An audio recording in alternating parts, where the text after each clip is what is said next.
I never spend too much time in the park. I usually will just pass through on my way somewhere else or sit there and eat falafel in between classes. That's not to say I don't enjoy my time in the park.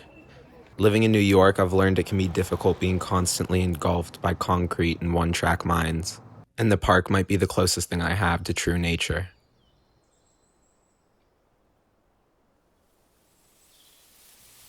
I never realized how much of a loss real silence was until I walked around a neighborhood on the Lower East Side and heard the trees.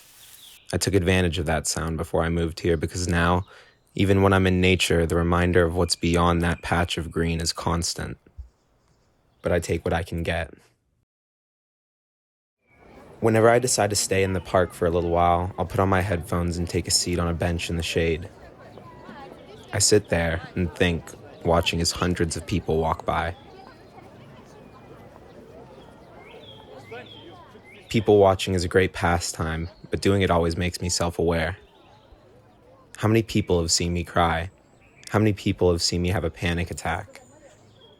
How many people have seen me fart and try and cover it up? If I can see them, they most certainly can see me. But just like me, everything they observe is from afar.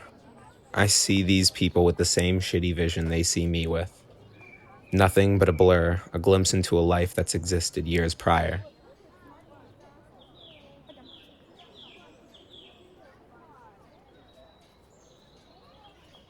They see my tears, but they don't know about the crack that's appeared in my family. They see me nervously fidgeting, but they don't know I've been off my medication.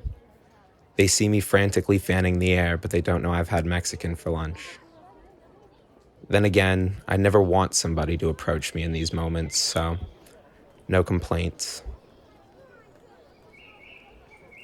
Every once in a while, I'll run into a friend and we'll end up hanging out for a little.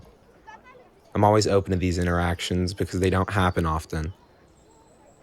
I've always had trouble forcing myself to talk to new people, so when the universe forces it on me, I take advantage of it. We'll sit in the park and talk or grab some food, and then eventually go our separate ways, telling each other we'll see each other soon, both knowing we won't. Sometimes it's hard to discern these friends from strangers. Both see me through the same clouded eyes. When I think about it, it's a little funny. Even though they don't see a reasoning, these strangers see more of me than some of the most important people in my life. They see the things I harbor, everything I'm too scared to be. Like the answer to a tricky riddle, the park feels contradictory. Where else can you confide, yet still feel alone?